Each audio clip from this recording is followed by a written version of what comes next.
Gracious Heavenly Father, Lord, we just thank you for this beautiful day. Lord, we just thank you for all of the blessings that you provide for us. We thank you for our families and our friends. And Lord, we thank you for our church, your church. Now be with us this evening. Bless Marlene and I and the information that we have to share with this group.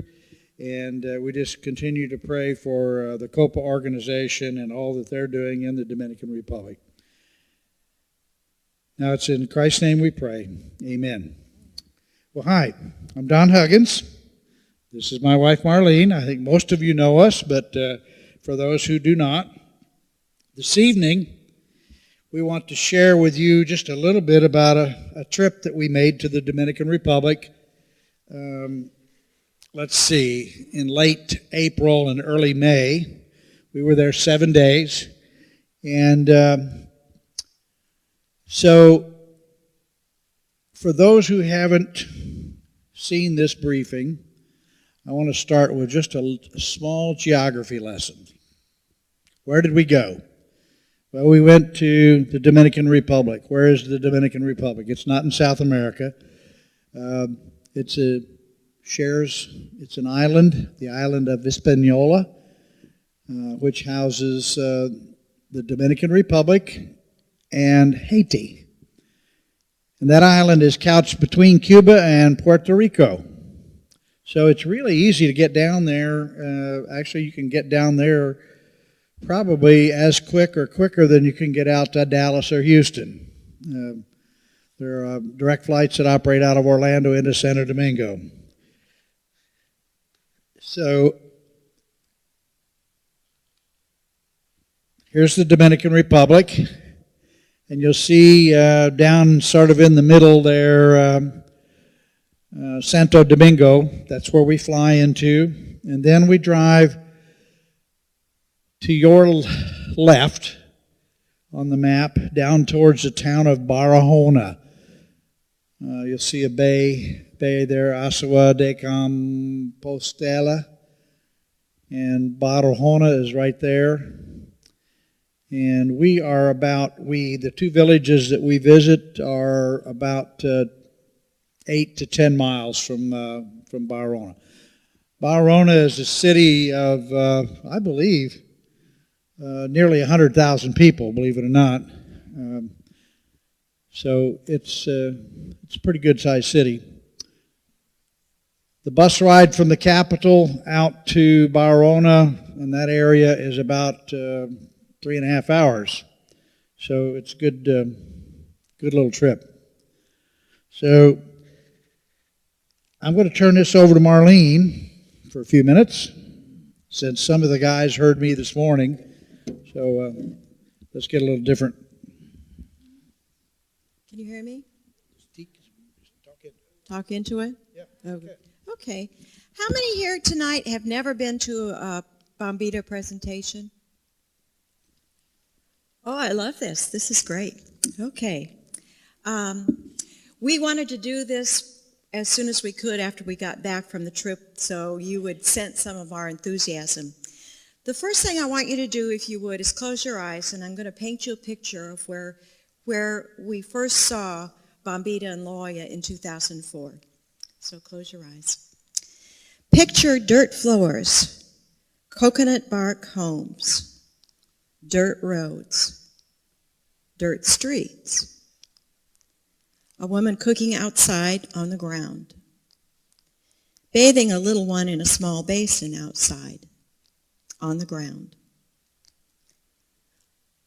lack of clean water, women washing their clothes in the irrigation ditch, kids swimming in the irrigation ditch and spewing the water out of their mouth, cows walking around in the irrigation ditch,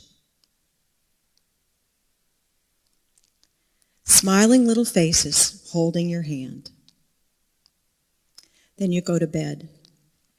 It's hot.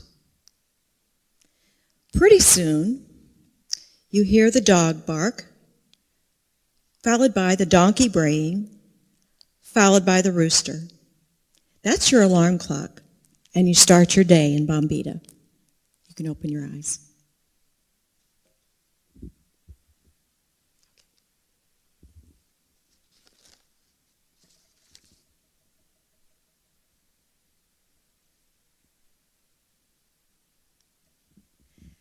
And this is what Bombita looked like back in '04. The coconut bark houses, everything was dirty and dusty and just worn down, and a lot of poverty. But the kids are happy. Due to the diligence and hard work of George and Andrea Davidson when New Covenant was just starting their outreach program in '03, I believe, they spent hours and hours trying to find a missionary for New Covenant. Somebody who would be close enough who we could actually come. She could come to our church and she could talk. And someplace that we would be close enough and we wouldn't have to spend too much money that we could actually go down and see the mission. And after hours and hours and days of work, they settle on Connie DeLeo. And if you have come to church on every 3 years, she comes into the country for what she calls itineration, you will hear a wonderful woman full of God's grace, and she spins a picture of what life is down there and how happy the kids are and how much God is with them. We have had several mission trips over the years. There have been small 3-man, 4-man mission trips that have done maintenance. The mission teams have put on roofs, have done vacation Bible school, have done rebar to put up walls. Our church in particular, when we went on our first trip in '04, Linda Underhill came back and she wanted to supply more books for the schools. So the Nichols for Knowledge started back in 2004. We know that, we have painted classrooms. We have a women's group here run by Marge Ray Molkness, who has donated cloth dolls for us at Christmas, which we use when we do Christmas shoebox for the kids. And it's a very well-supported project by New Covenant. Last Christmas, we sent over 800 shoeboxes down to the kids in Bombita and La Jolla. And we thank you all for that. Makes a world of difference in the joy that kids can get just by what you put in your boxes. The written cards and letters that you send down as well are much appreciated. Okay, go next. Oh, go back. Our first trip in '04, the fellow who's in the middle with the green wig on is our pastor, Gary Bullock, if you remember him. And everybody had their red noses on. And we just had a very blessed time with God opening our eyes to all that we saw and all that we felt. We went down there thinking we were going to do some good for those poor people, and we came back the ones changed. We met our young son, Mauricio, there, and he was 8 years old. And we sponsored him through 8th grade. And now, when we went back down, there you go. He's a young man of 19, and he's going to university. And he speaks really good English. He was a good interpreter for us on the trip. Okay.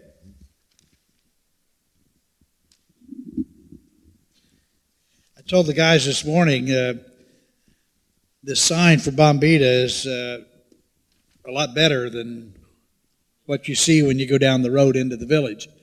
The Dominican Department of Public Works had gone through a project this past year where they have put signs just like this out at the road at all the villages and towns along the way from the capital. So it was really quite interesting to us to travel out because many of those towns up until we saw the signs were really unidentified to us to know what their names were. So it was kind of neat.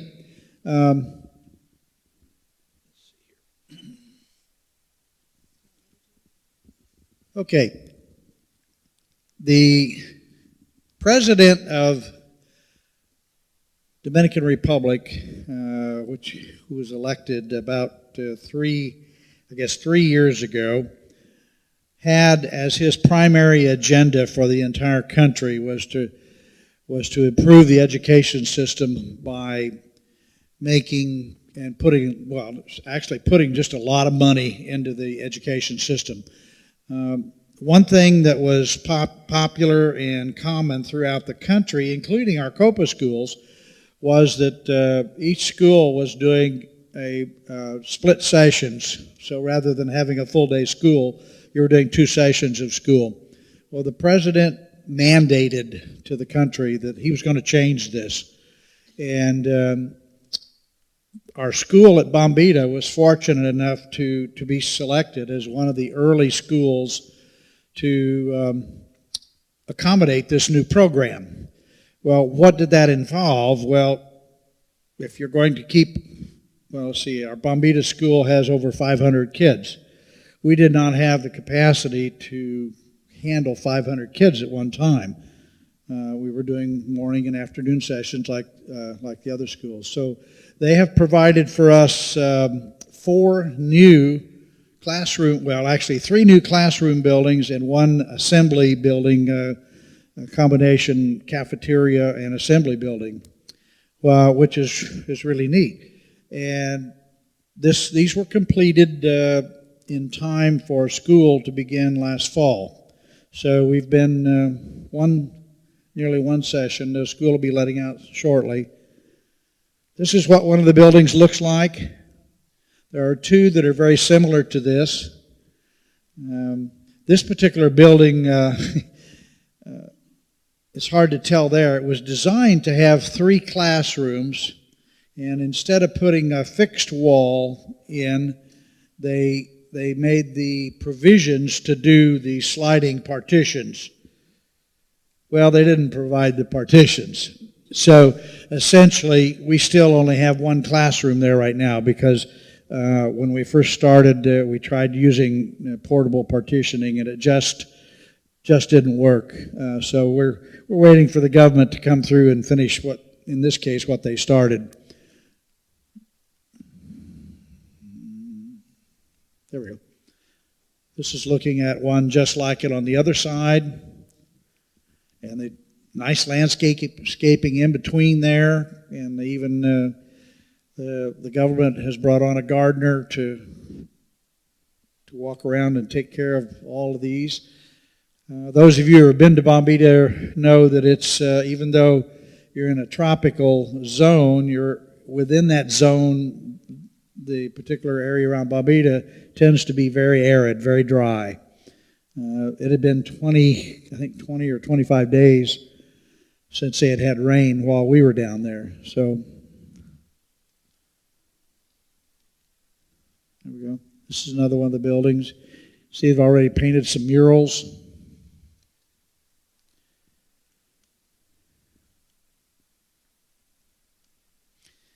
The building off in the distance there is the comedor, and it's just an assembly building, and then it also serves as where they serve the lunch meal. Lunch is served daily. It's provided by a government-provided caterer, and let's see here. Well, I'll go back to that in a few minutes. They also put in a new basketball court for us. Really nice. Now,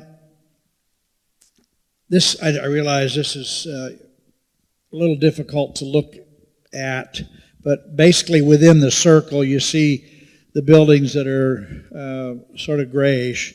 There are three new buildings, the 3 classrooms, and then the assembly building. So what you see, those that are in the circle, and then all the white roof buildings there, that comprises the Bombita campus. On the left side there is our staff housing, and also the clinic and the doctor's quarters. In Bombita, most of the time we have a doctor in residence, and it's usually a doctor that has recently graduated from med school. So he or she are out doing their practice, and they usually don't stay, but but the government has been very good at providing doctors. So let's see here. I think it's up to you now, Marlene. So why did we go down in April? We went down because we wanted to get together with our board from UK and the board in the Dominican and members from our board to see what was happening in the schools and to answer the question, has Copa made a difference in the years that we've been there? 1992 is when La Jolla School was built, and in 1996 the Bombita School was built. So it's been a long time, and we wondered, were we making a difference? Would we want to continue? Are they ready to just go off on their own and be independent? And so 4 of us from US, 6 from UK, and about 5 or 6 from the Dominican Republic all gathered, and we were welcomed into the schools. And we in the summer never get a chance to see the schools in action. So that is what we were able to do, and we were welcomed by the principals of both schools.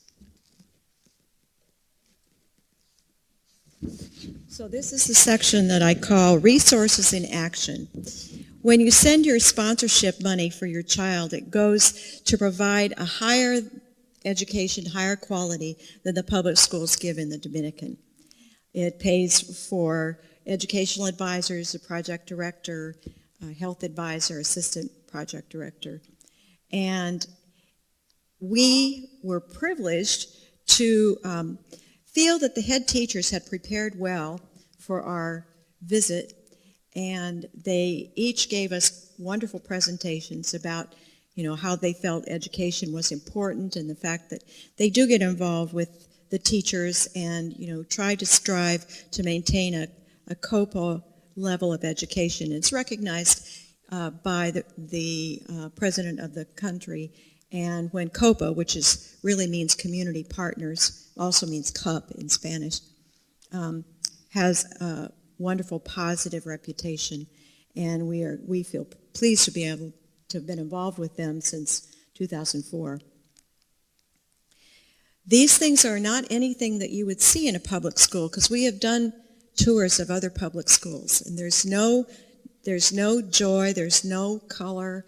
There are kids sitting on desks just writing whatever the teacher writes on the board, and they just do it. I don't know how many times.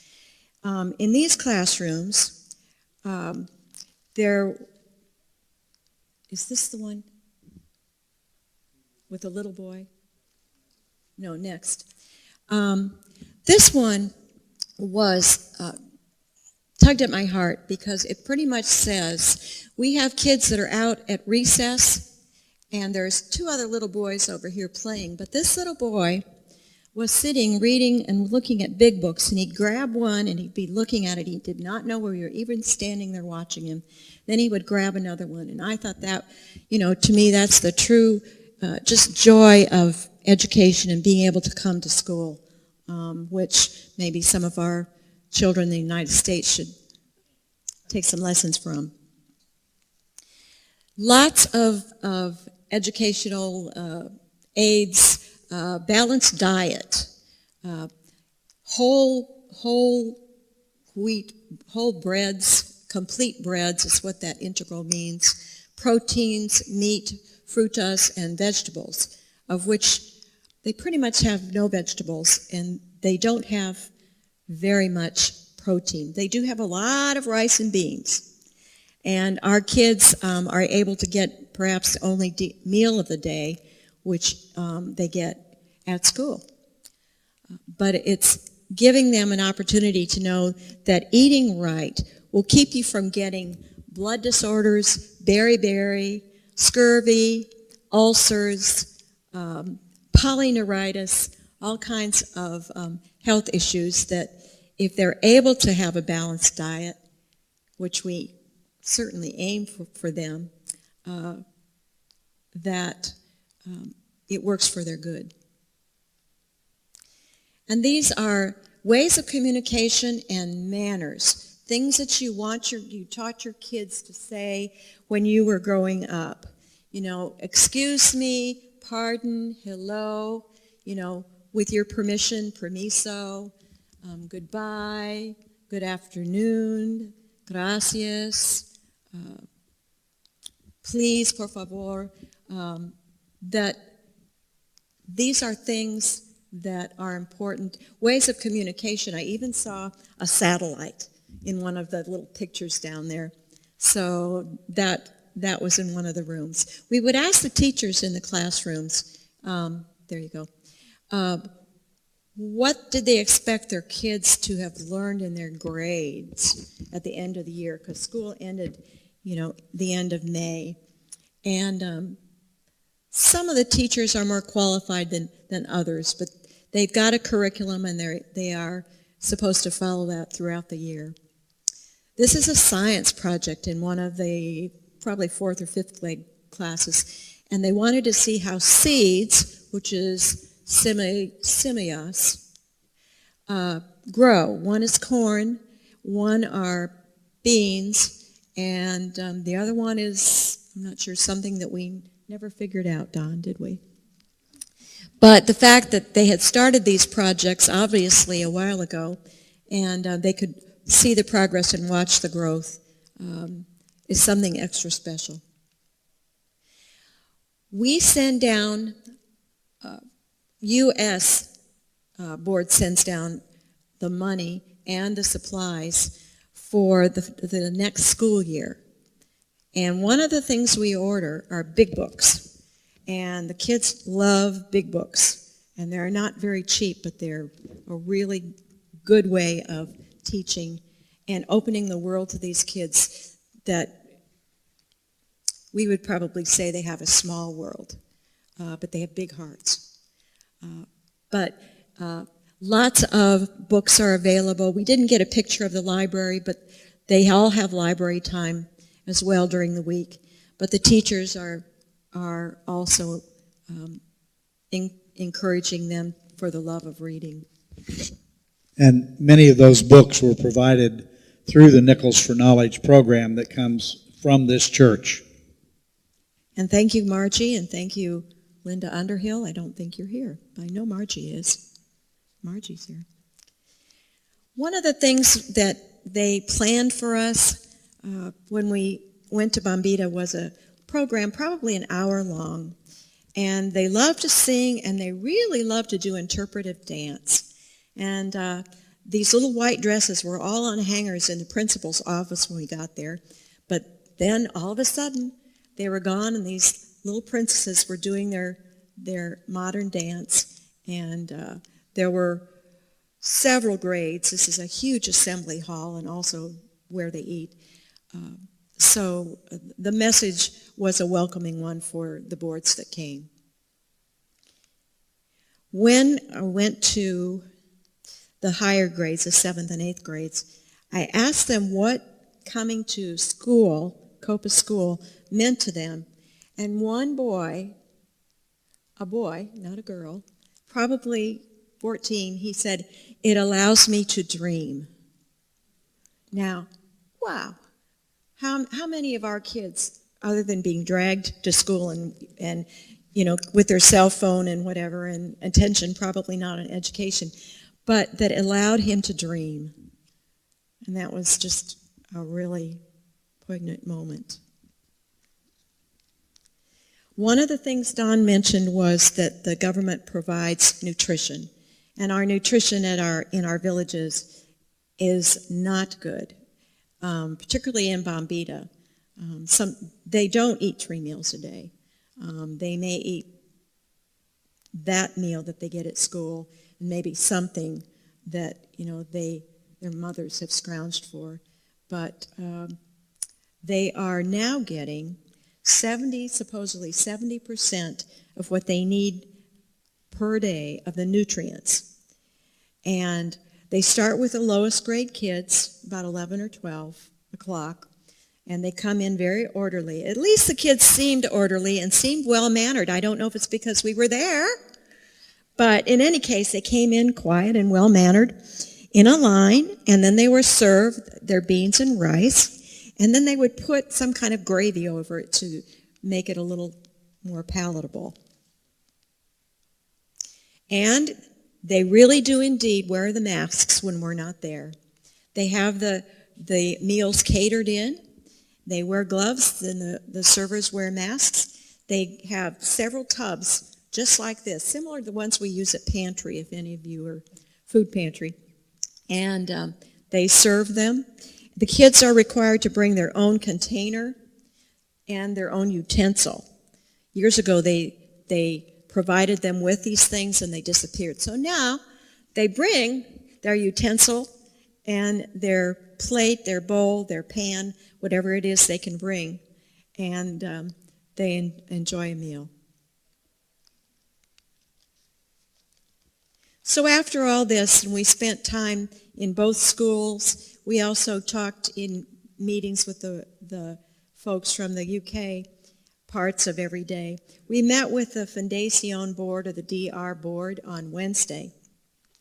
And this is a picture of all of us together, and it was a wonderful time to interface with our UK folks and our DR folks other than Skype. Skype is good. Email is not always so good, but it was really great to get to know the folks at the meeting. In the center of this, you'll see Connie DeLeo, who's also on the board of the Fundación and still has a lot of heart and willingness to help out when we need them. I shared with them this morning that we did have some language issues, and it wasn't English to Spanish. It was American to English. One of my duties as chairman of the U.S. committee I was co-leader of this conference, and my co-leader from the UK had internet problems the week and a half before the conference. So really was beginning to communicate some back and forth through second or third parties, and it was becoming quite stressful. But we did find, even in the meeting, that there was a reason that we had the Boston Tea Party.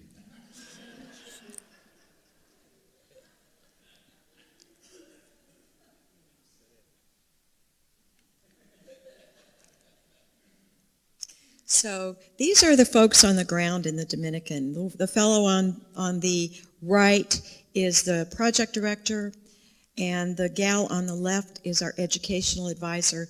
She's in her mid-30s. She's been down there for 2 years, and she wants to stay for 2 more years. And she is a blessing to us. And I said, Teresa, why do you want to stay 2 more years? And she said, because the first year I just got oriented and I didn't know the lay of the land. And the second year I started to get involved. And now I know what I want to do in the next couple of years to make things even better. So we are certainly blessed to have her. On Thursday morning, we had a very pleasant surprise. The project director had said and arranged to have university kids are going to come at 9 o'clock, and they want to talk to you. And we thought, well, what are they going to say to us? What's going on? But it was a huge blessing. They arrived representing about 100 kids that are former Copa students who go to Barona to the quote-unquote free university. It is free to go to class, but it's not free for the books. And that is what is the tough thing. If they want to go to school, and we have sponsored several kids for university. It's very hard to get transportation to Barona, which is a half-hour away. And what they do with books is they even, instead of buying books, they'll somehow make copies of the books, the pertinent information that they need, and they somehow manage to get by.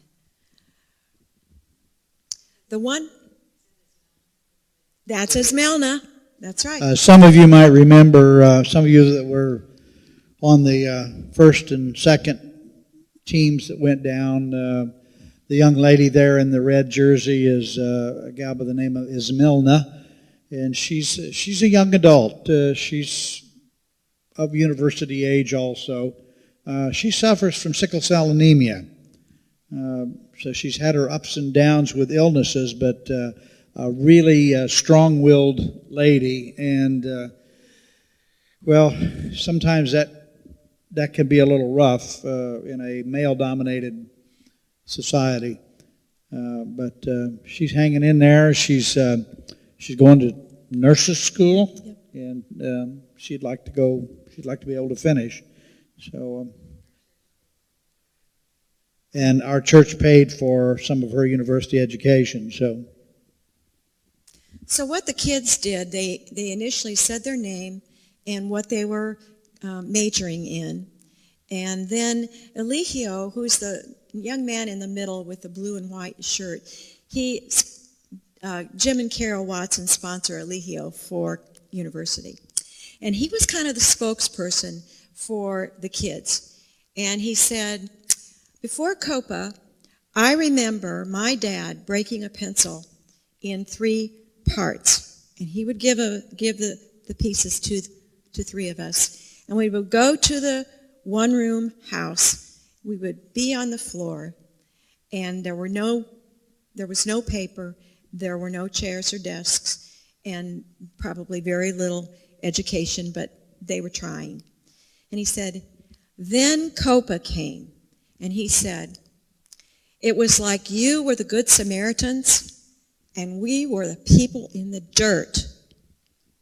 And I never thought about that quite like that until Eligio said that.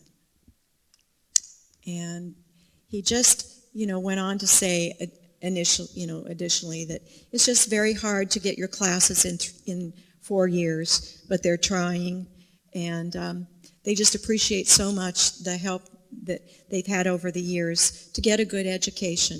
Most of the university kids here, their parents don't read and write. They never finished 8th grade. And so these are a new and first generation of kids that their parents and that we can all be proud of. And thus far, at least the ones you see, have returned back to Bombita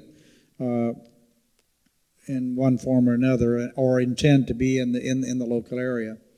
Marlene talked about the college. College is only about it's less than 5 years old.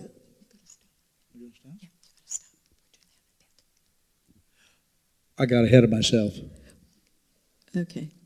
No, go ahead. Go ahead. You start it. Go ahead. Okay. Well, this is 1/3 of the classroom arrangement there on campus. Quite unique and architecturally even. As we walked through the campus, there was not a classroom that we saw that had anything less than nearly full capacity. There were some of them that were just really, really crowded. This is their quad. That's the back of the building that you see there where the mural is. The front of the building is open, and it's 3-sided with this large canopy. Now, the little specks on the floor there are people that give you an idea of the size. And they hold their graduations there. It's quite unique. But again, it's a free university, and I guess that's why we saw so many kids there. I mean, there were kids everywhere. It was interesting. You go to the parking lot. You drove in the parking lot, and there'd be just hundreds and hundreds of bicycles and motorcycles. So it's a common form of transportation. There are team photos on some of your tables, and those are from the teams we were able to get pictures from. But a lot of us from the church have been down many times since 2004. And I just wonder how many of you, just show of hands, have a feeling of connection to La Jolla and Bombita in any way? Oh, wow. That's neat. And we thank you for that. I wonder if you would like to share, any of you, your thoughts or feelings about being associated with Copa and Bombita. Bring the mic down if anyone- Don will bring a mic down. Jim?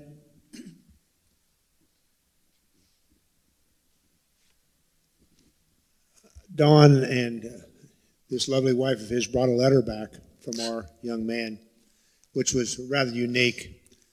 We had to run around the neighborhood to find somebody to interpret because we weren't sure whether it was Creole or Spanish. Fortunately, we had a lady in the neighborhood that speaks Creole and one that speaks Spanish. But what it was just one of the most remarkable letters from this young man. Oh, you got it. I didn't know you had it with you. It says, I hope all is well with you and your family and friends. You deserve the best in life. You are indeed worthy of my appreciation. I thank God and also you for your generosity, love, patience, dedication, faith in your Samaritan life. Jesus has shown his love and his death, and you have shown your love well for me. I am who I am because God's grace and his love. He has chosen you as an instrument to bless me and my family. I wish I could know you and see your lovely and precious faces, to give you hugs and tears in my eyes and tell you how much I love you and how much I appreciate you. It would give me great pleasure if my wife and children could spend some time with you and hug you in pieces. Know that you, your family, and all that is precious to you will always be in our prayers and in the depths of our hearts. It is possible that I will finish my studies at the university next year and my wife in 2 years. I ask for your patience with us. I feel that my wife and I are coming in for a landing, and this flight is too long and too high. My wife Nydia and our 2 boys, and I can't pronounce their names, and I ask God to give you much love, peace, joy, patience, and happiness for a long life, that God may keep you from harm. God watches the just, and God will repay you in his kingdom forever and ever. Amen. Aurelio. And Karen and I are going down for the graduation when he graduates from college.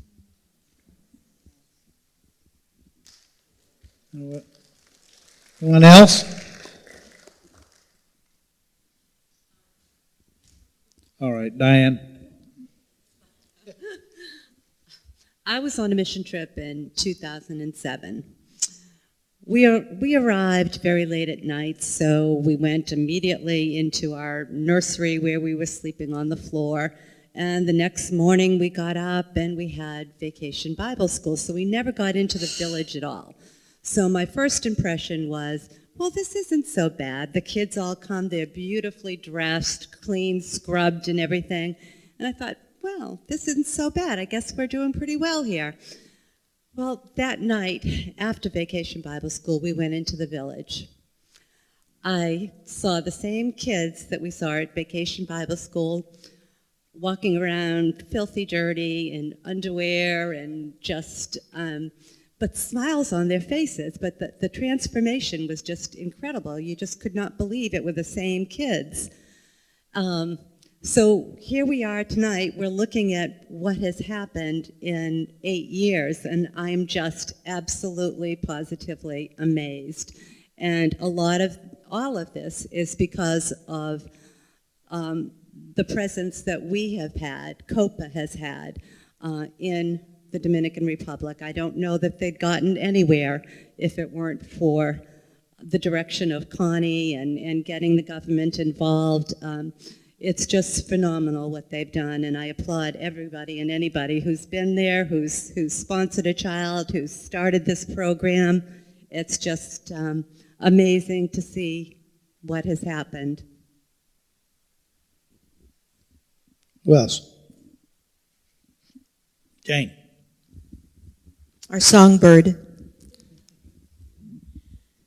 First of all, I want to thank Marlene for personally calling me and reminding me of the meeting tonight, because I'm amazed. I just, I read the Copa newsletter and look through it and go, okay, they're building things, but I went down twice for the mission trip, and it's phenomenal. It's like a brand new place. It's absolutely marvelous what's happened, and I just think we're we've really blessed those people and done what was supposed to be done at the time and place for them. And I think that it's just a pretty marvelous thing that's been helped along by all the belief and faith and beauty of giving and caring. Pete?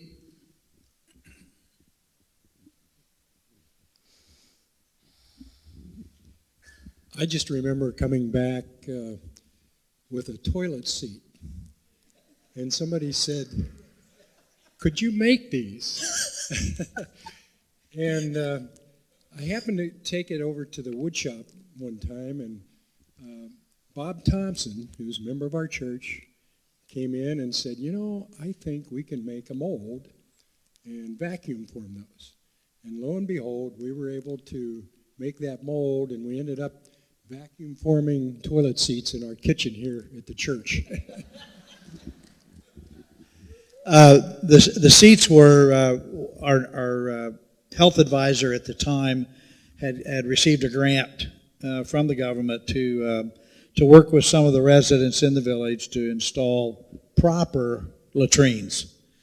And they came with a unique type seat, and they were not available on the commercial market that we were able to find. And she came with an email to us, or one of the times that we were down there on the trip, and says, can you find these? And Pete and Al took it under their wing, and they couldn't find any, and then Pete's story evolved here.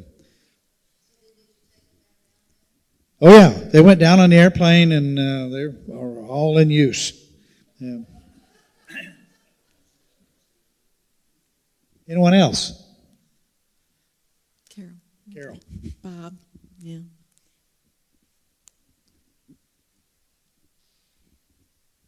I'd like to mention how God works in really miraculous and mysterious ways. When we went to Bombita, I had the same reaction. We heard this singing and dancing in the middle of the night, and Connie said, they're having a revival all night long down in the town. And the next day we went into town, and there was feces everywhere. Human feces, animal feces, and it was so dry that the feces was just powder, and it was floating up through the air. Now, I'm kind of a health nut anyway, so I'm dead. So, totally dead. And kids running around, half of them with no clothes on, and they're running up and wiping their nose on your shirts. Fortunately, I dress like I'm in the woods. I wear my heavy shoes and my long pants. Everybody met me and said, "Aren't you hot?" I said, "No, I'm different." But there were babies laying on cardboard boxes in the houses. There were pigs and chickens running in and out of the homes. So you kind of get an idea of the poorness here.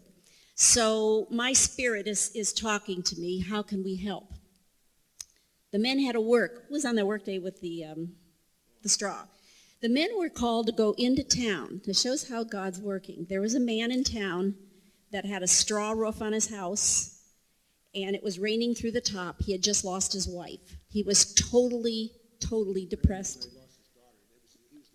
The grandfather. But it was raining through, and we took a look, and it was just horrible. It just looked like a hovel with rain in there, and just a little metal bed with not even a mattress on the top, just old blankets.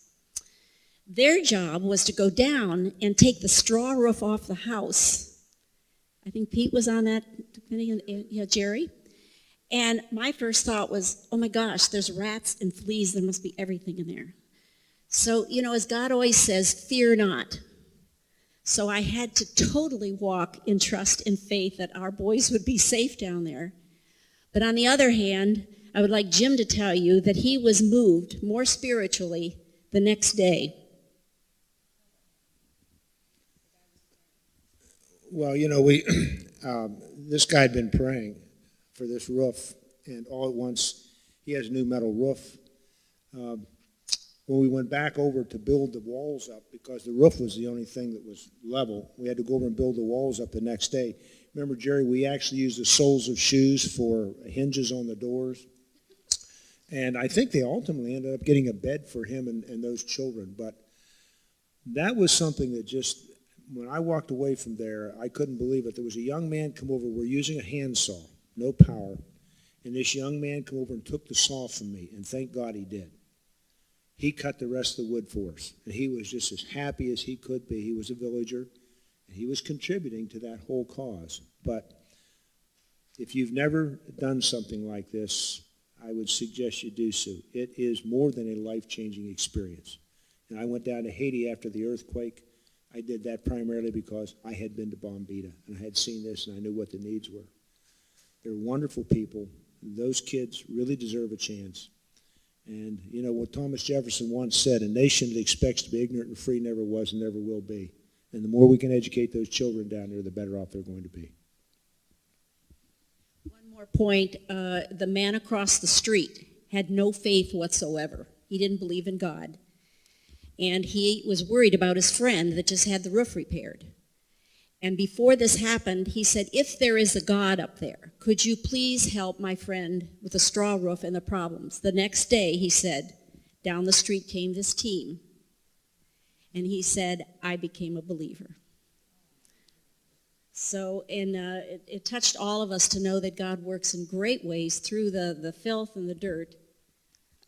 God was glorified. Bob Wyatt. Oh, okay.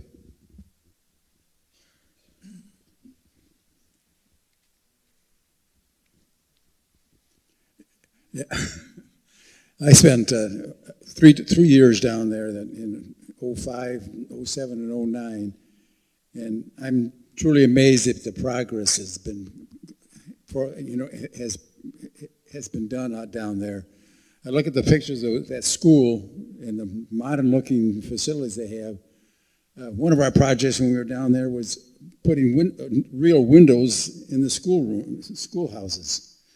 All they had is open brick walls where very little light came through. Bugs came in and out, and we supplied them with louvered windows, and that was a big plus.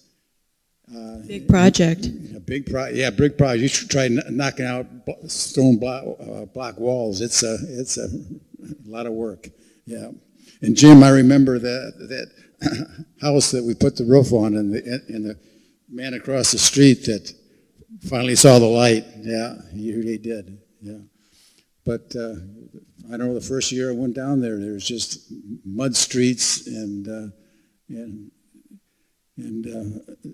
next year you could see some improvements, and we had finally the government put in stone streets in here, and that was a big improvement, except for walking on them. It was just a miracle how those kids could scamper around on all those stones and not get blisters and stuff. I can't understand it. So. And now Anyone else? Yeah. I will say that some of the stories made me think of, in 2007, I believe, after we had a team down there, Tropical Storm Noel came along out of the Caribbean, as they tend to do in the summertime, and decided to park right over the Dominican Republic, over that part of the island. And the village of La Jolla was under between 4 and 5 feet of water. Totally flooded the school, the staff compound. The village of Bombita didn't have the water, but it had 18 inches minimum of mud. So basically, the Copa schools were wiped out there just in a 1, 3, or 4 day period with all that rain. We got a call from Connie, and she was at wit's end. We had been following it, of course, from here. But we launched a team from this church and a couple other folks from up in Georgia, Methodist Church up there in Georgia, and flew down on Missionary Flights International right into Barcelona. And that team worked diligently for a week and a half, mucking out all of the facilities in Bombita and La Jolla. And it was really disheartening for Connie because she lost, they had everything piled out, and she would, the guys had to get a hold of her because she would be going back out and she'd be trying to take something that was in the pile and take it back, and it was really disheartening. But thanks to the generosity of this church and many other churches that were associated with Connie, it raised, I believe, around $25,000. From most of that came from our church. One Sunday morning offering was dedicated to flood relief in the Dominican Republic, and that money. Shortly after that, the goal was to take part of that money and put cement floors in all the houses in Bombita and La Jolla. A man stepped forward from up in the Jacksonville area, and he led that project, and they were able to put cement floors in about 98% of the village's homes. And then another team went down, Alan and Phil and I and a couple other guys. When they put the floors in some of these dirt shacks and everything, all of a sudden the doors didn't work anymore. So we went in and did the retro refitting of the doorways, and like Jim said, there were doors that had shoe soles for hinges, and you had big old iron hinges, and none of them matched. And I mean, it was quite a challenge because every house was different. And but also with that same money, then one of the teams came down from Georgia and taught the villagers some carpentry skills, and together they made a number of bed frames. And then we purchased mattresses, and and that was all because of our connection and from the generosity of this congregation primarily. Mm-hmm.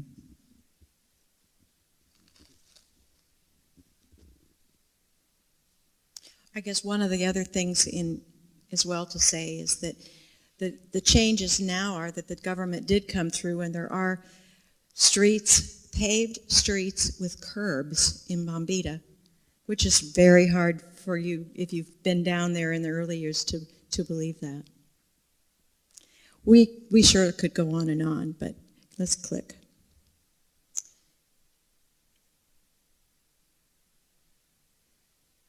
Back, back. There. That's good. When you think about going to the Dominican, there are a lot of places on the North Coast where travelers do go for a vacation. And you may think with this view and the next view that is a wonderful, prosperous, beautiful, beautiful place. You know, how could anybody be so poor and in desperate need?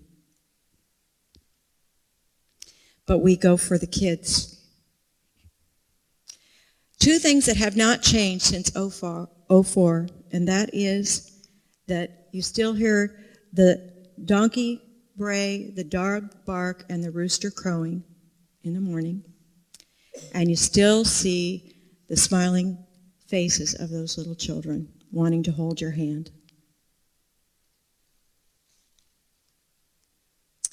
And if you are interested in sponsoring a child, it is on the screen for $15 a month, and somebody will be back at the table, and they will take your name and address and phone number, and Phaedra will be in contact with you.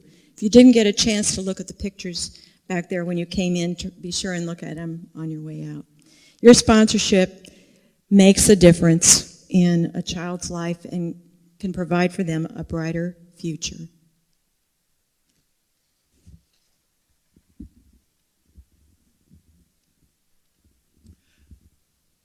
And this is why we do it. A very piece of familiar scripture. Now, questions? Take a few questions. If not, I'll come around to the back here.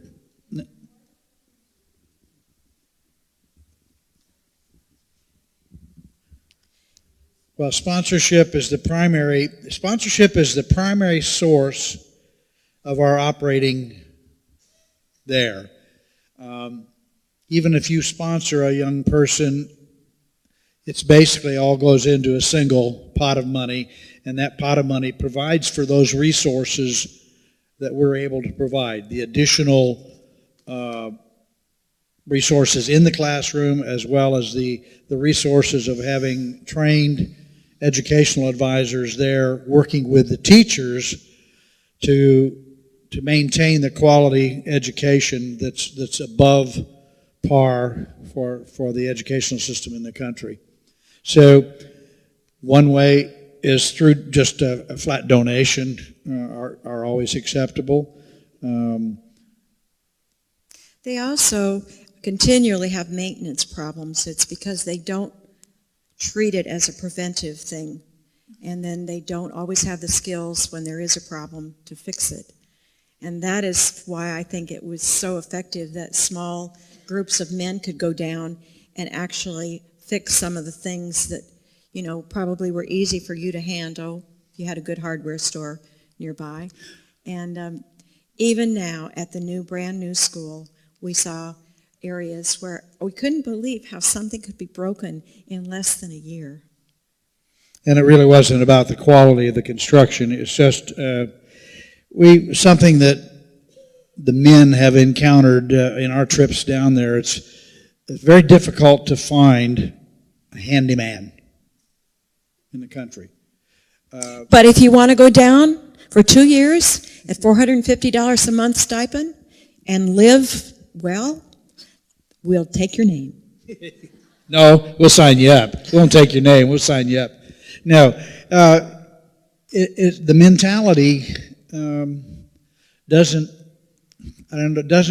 pervade that says to do something preventative.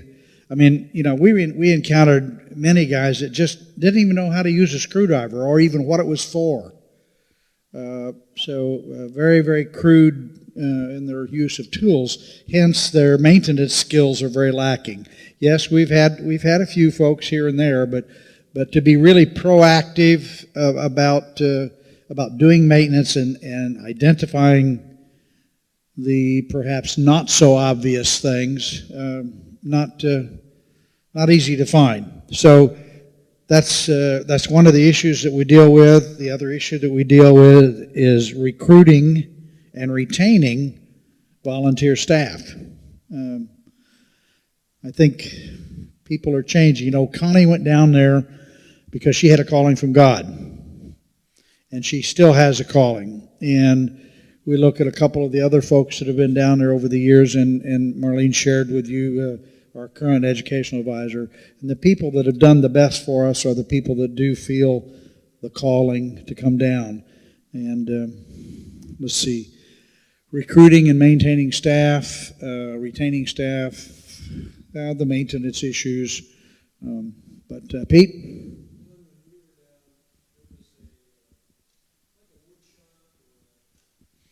Yeah, we had a trade. We have a trade building that was built. I don't know, around 2010 with donations, and unfortunately, that's not in operation right now. But it's not. It's only a temporary thing. I explained to you the classroom issue that did not have partitions. Well, the two classes that should have been in there are meeting in our trade room building. The trade room building has two classrooms in it, one that we can do classroom type work. We have sewing machines, electric sewing machines that were donated that are down there that we've done classes, not only for the school students, but folks in the community. And likewise, a wood shop.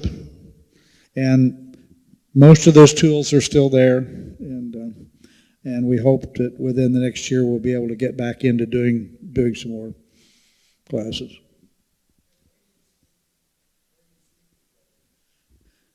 I'm sorry? Okay, well, two answers to that. When we've taken the large teams down, we usually go in the summertime, so we stay in the school. And the girls usually stay in the kindergarten or preemie, premier, whatever it is, one of the classrooms. They sleep on the floor, air mattresses. That particular building has a bathroom in it. The men stay in the library, same thing, air mattresses on the floor. We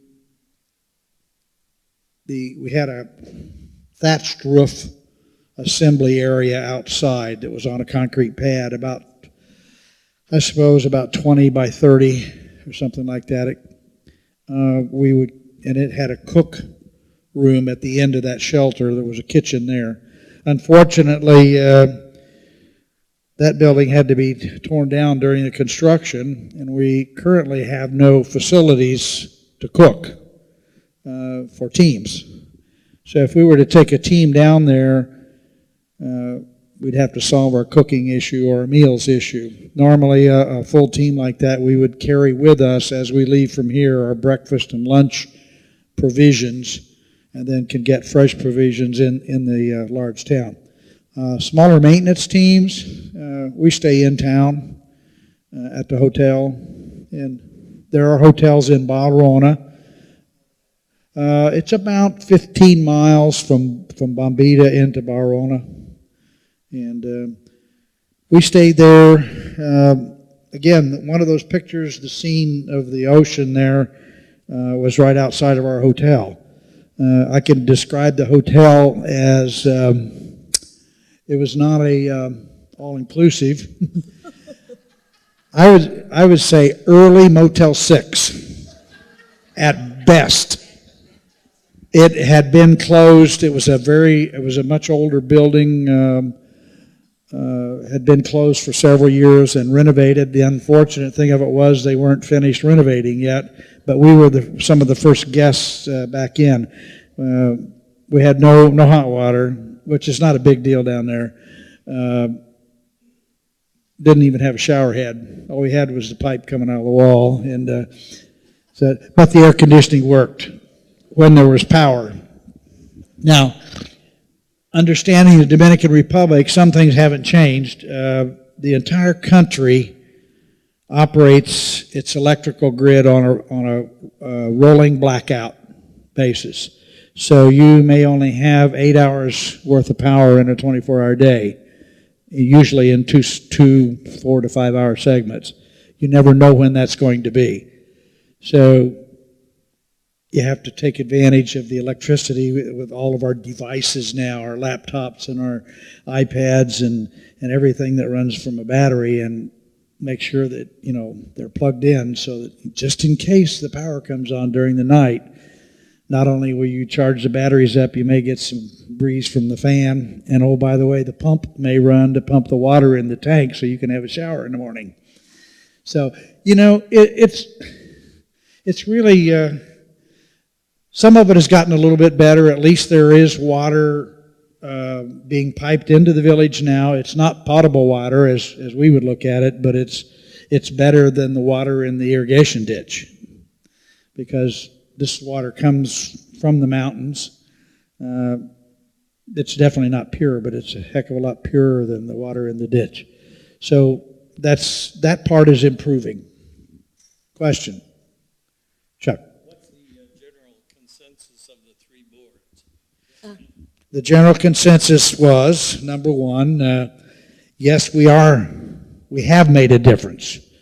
And that being said, that we should make all efforts to continue to do what we're doing, especially in the area of education, into the future.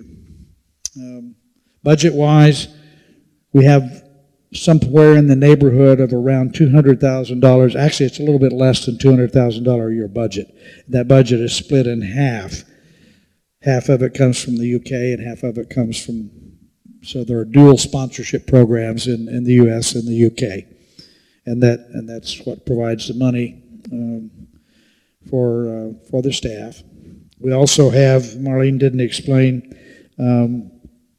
help in the classrooms each year from young ladies who are all from the United Kingdom, and they are in between their senior year in high school and first year in college, gap year students. And we usually have 4 of them on staff every year from August, when school starts up, until about the end of June. They assist with English language classes and art, usually. And sometimes we get, this year we've had a gal that was gifted in music also. So she really worked out nicely. So Connie had said she thought that, especially in Loya, that people were just tone deaf, that there was no help to have people sing on key. And then this girl took that on, and so her hope is restored.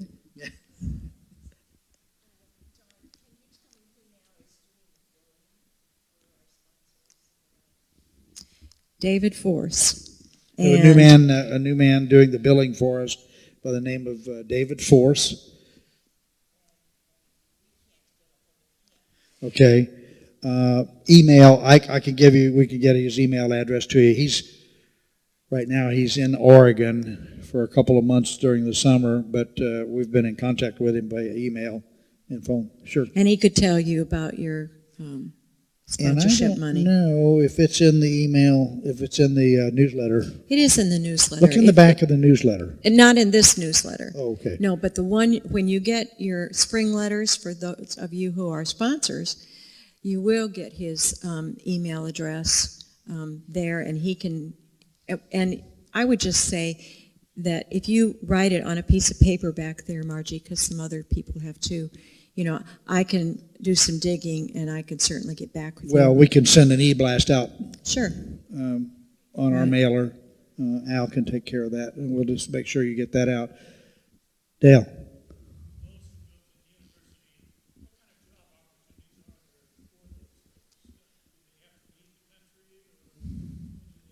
No, obviously we would hope that there would be an opportunity somewhere nearby. And some of those folks, in fact, come back in, and we're able to get them in the school system in Bombita or Loya. And we have, 3 or 4 or 5 of our Copa graduates that have finished college or are nearing completion in college that are working somewhere in the school. One of them is a school psychiatrist, just a perfectly delightful young lady, and she came through the Copa system, and she's one of Connie DeLeo's mainstays at her church. Just really neat lady. Yeah. It's not easy for Bombita kids who graduate because they're of Haitian descent, and they're recognizable because their skin is dark. If you're a Dominican, you have beautiful gold-colored skin, and it's pretty obvious. We sponsored a young man, Joelle, for 7 years in language, and he graduated last October, but he still doesn't have a job. We also sponsored Maximo. Who knows Maximo? Maximo was a wheeler dealer, and we sponsored Maximo for some of his college, which he didn't finish. But now he's in Peru, and I suppose he, I don't know how or what he did, but he can always find a way to always but he is find working, a good opportunity. He's working as an interpreter, so that tends to be one of the jobs, around the hotels, in some of the tourist areas, being available to do interpreting duties. Lynn.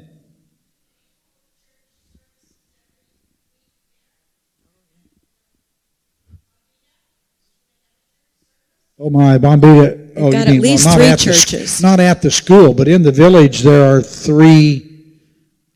at least 3 churches in the village of Bombita. Just be prepared to go for probably 2+ hours. Yeah, it's the one service we attended when we were down there with the shoeboxes a year and a half ago. It was very traditional. The men sat on one side, and the women and children sat on the other side. And the women had head covers on, and very Pentecostal. And we enjoyed the service because we felt the touch of God. I mean, it's just all around. Anyone? We just want to thank you for coming tonight. This is a huge outpouring of people to one of our presentations. And I hope that you get, we're pretty enthusiastic about the kids, our kids, and what Copa is doing down there. And we just thank you so much for all your interest and your support. And if you need any help, be sure and let us know, and we will definitely try and find an answer for you.